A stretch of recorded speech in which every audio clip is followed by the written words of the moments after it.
अहिले तपाईँ हामी अहिले यो पाटन ललितपुर स्थित अहिले हामी यो मङ्गल बजार एरिया छौँ, जसलाई सुकट म यो महाविहार भन्ने गरिन्छ र विगत 4 दिनदेखि यो अक्षय तृतीयाको भोलिपल्टदेखि यो रथ तान्न सुरु गरेको हो।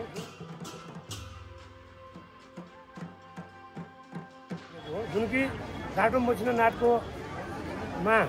जुन रथमा चाहिँ राटो मसिनो नाटलाई विराजमान गर्ने औँसीको भोलिपल्ट चाहिँ रथमा विराजमान गरिसकेको त्यसको 4 दिनपछि चाहिँ यो रथ तान्ने परम्परा छ।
सम्पूर्ण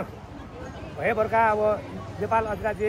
अथवा विश्वमै भएका त्यो बेला त गोर्खाल्यान्डको पालासम्म त यो नेपाल बाहेक अरू कुनै देशै थिएन होइन। त्यो बेलामा सम्पूर्ण नागहरूलाई आसन बनाएर चाहिँ उहाँले 12% तपस्या गरिरहेको बेलामा चाहिँ अब यो भनौँ न हाम्रो नेपालमा चाहिँ अनिकाल पर्यो, न पानी पर्ने, न धान उम्रिने, न मान्छेले खानु पर्ने, मान्छेले भोकै मर्न थालिसकेपछि भक्तपुरका राजा नरेन्द्र देव अनि यो ललितपुरका ललित ज्यापू र काठमाडौँका तान्त्रिक फुबाजु 3 जना मिलेर सल्लाह गर्यो अब यसलाई कसरी यसको समस्याको समाधान हुन्छ र यहाँ कसरी वर्षा हुन्छ भनेर उहाँहरूले अब यो तान्त्रिकले चाहिँ एउटा आफ्नो ध्यानले हेर्दाखेरि चाहिँ गुरु गोरखनाथको पनि गुरु राटो मसिनानाथ जहाँ कामरू कामाक्षी आसाममा बस्नुहुन्छ उहाँलाई हामीले यो नेपालभित्र भित्राउन सक्यो भने चाहिँ यहाँ वर्षा हुन्छ र यहाँ अनिकाल हट्छ भनेर 3 जना यहाँबाट एकै ठाउँमा जम्मा भएर यहाँबाट चाहिँ आसामतर्फ उहाँहरू सवारी भयो।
त्यस पश्चात जुन यो बाटोमा कटुवाल ढमा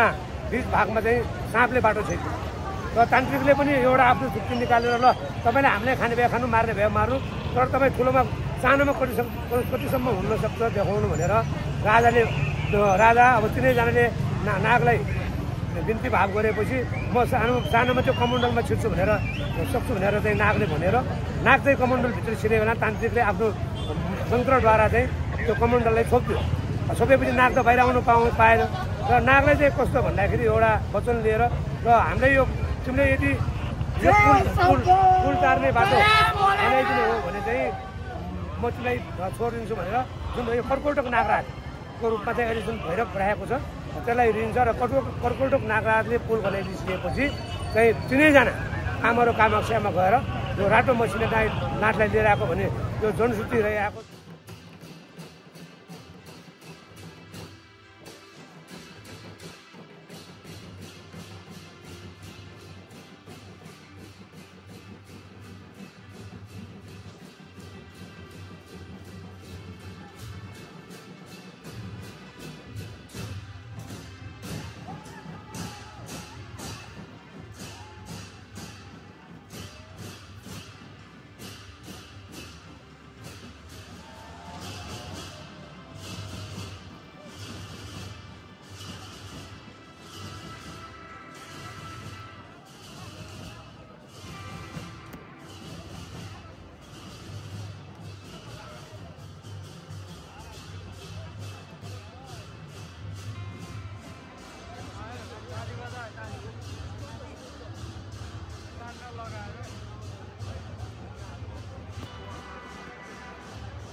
शङ्करा भनेको भैरवको रूप हो र हाम्रो नेवारी भाषामा त्यसलाई पाला देव भन्छ। पाला भनेको यति मात्रै हो हात। त्यही देउताले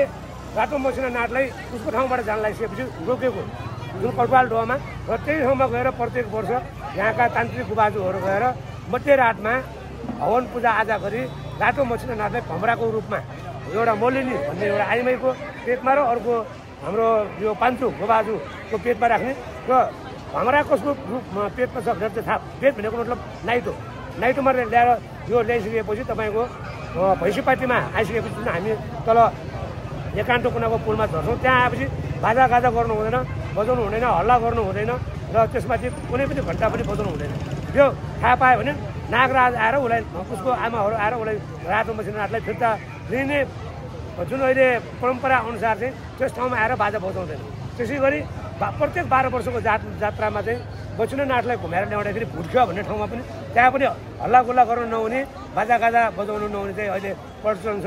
जुन अब यो रातो मसिनो नाट पाटनको सबैभन्दा लामो जात्राको रूपमा लिएपछि लगन खेलमा हाम्रो रातो मसिनो नाटको आमा जसलाई मासीमा भन्ने गरिन्छ, मासीमा भनेको आमाको रूपलाई चिन्चक्र परिक्रमा गरिन्छ र त्यसको 1-2 दिन पश्चात नरुवल खसाल्ने र नरुवल खसालेको भोलिपल्ट बिहान मिसा पूजा भनेर केटीहरूले मात्रै तान्ने परम्परा छ र केटीहरूले तानिसकेपछि यही हाम्रो यो पार्टीमा बसेर यहाँका तान्त्रिक कर्मचारीहरूले अब हाम्रो यो जोशीहरूले चाहिँ सबै मिलेर चाहिँ त्यहाँ साइड हेर्छ र त्यो साइड हेरिदिएपछि ज्याउले खेलतर्फ तानिने र ज्याउले खेल खाल्टोमा पुगेपछि त्यसको 4 दिनको दिनमा त्यही फोटो देखाउने परम्परा छ र त्यो फोटो देखाइसकेपछि रातो मसिनो नाटलाई बुङ्गमतीमा फर्काउने र अब अर्को वर्ष चाहिँ यो रातो मसिनो नाटको 12 वर्ष जात्रा परेको कारणले गर्दाखेरि रोटरी बुङ्गबाटै सवारी चलाउने, बुङ्गबाटै त्यो पुरा पाट्नु परिक्रमा गरेर फेरि कुनै यहाँ फोटो देखाइसकेपछि पनि फेरि बुङ्गमतीमा पुगेपछि पनि फोटो देखाउँछ। 12 वर्षमा 2 दिन चाहिँ यो फोटो देखाउने परम्परा छ र त्यस पश्चात फोटो देखाएपछि रातो यो फोटो पानी लोकेश्वर रातो मसिनो नाट जसलाई हामी नेवारी भाषामा बुङ्ग्यो भन्छौँ उहाँलाई मन्दिरमा विराजमान गरिसकेपछि अनि यो वर्षको जात्रा चाहिँ समापन हुन्छ। केही सरोकार त छैन तैपनि जुन यो परापूर्व कालमा ज्यापु अब हामी ज्यापु किसान भयो, हामी खेत खन्न जाँदाखेरि त्यहाँ एउटा नागलाई घाउ चोट लागेको देखेर नाग छटकिरहेको देखेको थियो र त्यो नागलाई चाहिँ त्यो जुन अब किसानले ज्यापुले आफ्नो मैल मारेर त्यसलाई मलम लगाइदिएको र त्यसको घाउ निको भइसकेपछि त्यो घाउ निको भएको खुसियालीमा नागले उहाँलाई आफ्नो वस्त्र दिएको जसलाई अहिले फोटो भन्ने परम्परा छ। जुन अहिले यो फोटो देखाइरहेको यो नक्कली फोटो होइन, जुन ओरिजिनल फोटो चाहिँ त्यो बेलायतमा छ। अब त्यो कसले बेच्यो कसले तुर्यो त्यो थाहा पाएको छैन र यो फोटो जात्रा चाहिँ यो जात्राकै माहौलमा चाहिँ कस्तो हुन्छ भने जात्राको माहौलमा धेरै मान्छे हुन्छ त्यो त्यही बेलामा कसैले फोटो खोज्न आउला कि अनि यो जस्तै कि त्यो ज्यापुको फोटो चोरले लग्यो, चोरले लगेर बेच्नु लगेपछि पुलिसले समातेर राजा कहाँ बुझायो। अब यो फोटो कसको भनेपछि कसको होइन, अहिलेसम्म पनि कसको भइरहेको छ। अब जसको हाम्रो नेपालको त्यो चाहिँ बेलायतमा छ क्या, त्यहाँ देखाउनु चाहिँ कसको हाम्रो चाहिँ बेलायतमा छ। अब यहाँ जुन फोटो जात्राका अथवा यो नेपाल सरकारले नै गर्ने हो होइन, यसमा त राष्ट्र प्रमुख अब पहिला राजा आउँथ्यो, अब त्यो राष्ट्र प्रमुख आउँछ उसलाई फोटो हुने केही पनि थाहा छैन, त्यो पनि थाहा भएको छैन होइन। त्यस कारणले गर्दाखेरि म के भन्छु भन्दाखेरि जुन हाम्रो सामान हो चाहे बेलायतमा होस्, चाहे अमेरिकामा होस्, चाहे स्विजरल्यान्डमा होस्, त्यो हाम्रो सामान हामी कहाँ आउनु पऱ्यो र जुन हामीले देख्नु नपाएको चिज परापूर्व कालमा हामीले देख्नु नपाएको हामीले देख्नु पऱ्यो। अब हाम्रो बाउबाजेले भनेअनुसारको त्यो 9 रत्न जरेको छ, त्यो 9 रत्न जरेको फोटो देखाउँदाखेरि त्यो ज्याउला खेल्ने नै पलक बोल्ने अब त्यस्तो कुनै कुरा हामीले सुनेका छौँ। त्यस्तै बोल्ने फोटो चाहिँ यो नेपाल सरकारले देखाउनु सक्नु पऱ्यो। जुन यो पाटनको खुदी संस्थान छन् होइन, उहाँहरूले पहल गर्नु पऱ्यो। यो कपडाको फोटो पोका पारेर त्यो जोरी टुक्रा हालेर भएन कि बेलायतमा चाहिँ कहाँ छ त्यो फोटो ल्याएर देखाउनु पऱ्यो। अनि यो फोटो देखाउनु मुख्य कारण चाहिँ के भन्दाखेरि यो फोटो कसको हो भनेर दाबी गर्न आउनु पऱ्यो। दाबी गर्नुको लागि यो जात्राको भेगमा चाहिँ मान्छे धेरै हुन्छ भनेर त्यो एउटा अन्तिम दिनमा जुन जात्रा सिधेपछि देउडा फिर्ता लाने बेलामा देउटालाई साक्षी राखेर त्यसमा चाहिँ राजाको पनि उपस्थित गराएर सम्पूर्ण जनताको उपस्थितिमा चाहिँ त्यो फोटो देखाएर त्यो फोटो जात्रा फोटो कसको हो भनेर सोधेको।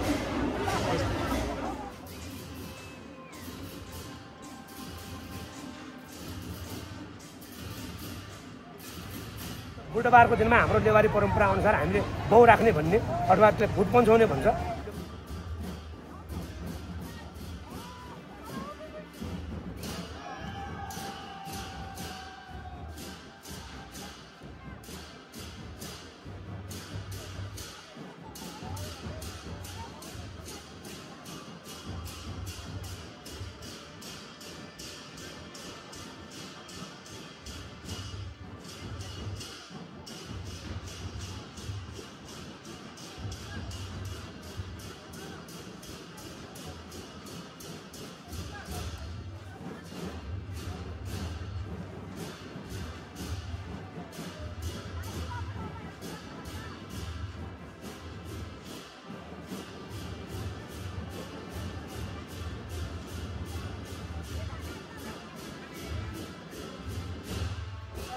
राटो मच्छिन्द्रनाथ नेपालभित्र लगत्तै यहाँ भारी वर्षा भएको